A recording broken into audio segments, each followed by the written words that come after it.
بسم اللہ الرحمن الرحیم۔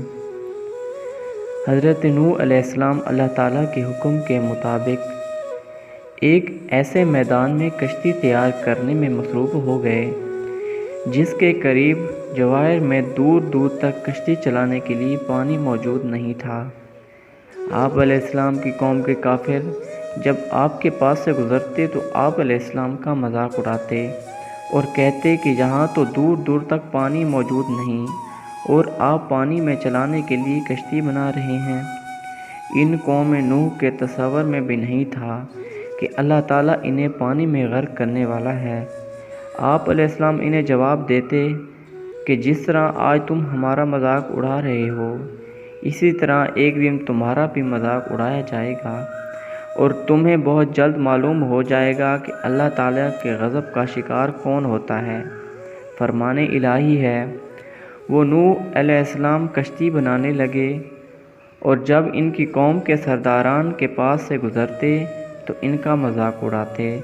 وہ نوح علیہ السلام کہتے، اگر تم ہمارا مذاق اڑا رہے ہو تو ہم بھی ایک دن تمہارا اسی طرح مذاق اڑائیں گے جب طرح تم اڑا رہے ہو۔ تمہیں بہت جلد معلوم ہو جائے گا کہ کس پر وہ عذاب آتا ہے جو اسے دنیا میں رسوا کر دے گا اور اس پر آخرت میں بھی ہمیشہ کا عذاب نازل ہوگا۔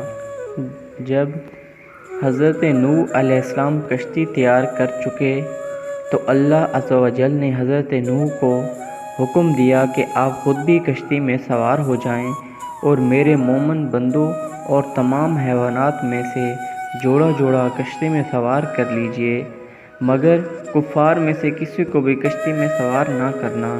حضرت نوح علیہ السلام نے اللہ تعالیٰ کے حکم کے مطابق مومن بندوں کو جن کی تعداد تقریباً 80 تھی کشتی پر سوار کر لیا، جن میں حضرت نوح علیہ السلام کے سام، حام، یافس اور ان کی بیویاں بھی شامل تھیں۔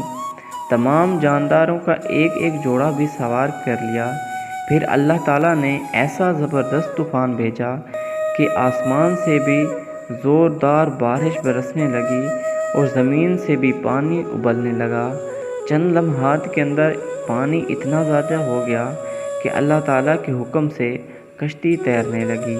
فرمان الہی ہے، یہاں تک کہ جب ہمارا حکم آن پہنچا اور تنور سے پانی ابلنے لگا تو ہم نے کہا، اے نوح علیہ السلام، اس کشتی میں ہر قسم کے جانوروں کا ایک ایک جوڑا نر اور مادہ سوار کر لو اور اپنے گھر کے لوگوں مومنوں کو بھی سوار کر لو۔ ان کفار کے جن کے بارے میں غرق ہونے کا حکم آ چکا ہے اور تمام ایمان والوں کو بھی سوار کر لو۔ اور اس نوح علیہ السلام پر بہت ہی کم لوگ ایمان لائے تھے۔ جب نوح علیہ السلام کی کشتی میں مومنین کے ساتھ سوار ہو گئے تو ہم نے آسمان کے دروازے موسلا دھار بارش کے ساتھ کھول دیے اور زمین سے پانی کے چشمے جاری کر دیے۔ پس یہ زمین اور آسمان کا سارا پانی قوم نوح کی ہلاکت کے لیے جمع ہو گیا جو مقدار ہو چکا تھا، اور ہم نے اس نوح علیہ السلام اور مومنوں کو تختوں اور قلعوں سے بنی ہوئی کشتی پر سوار کر دیا جو ہماری نگاہ کے سامنے چل رہی تھی۔ یہ سب عذاب کفار کے برے اعمال کا بدلہ تھا۔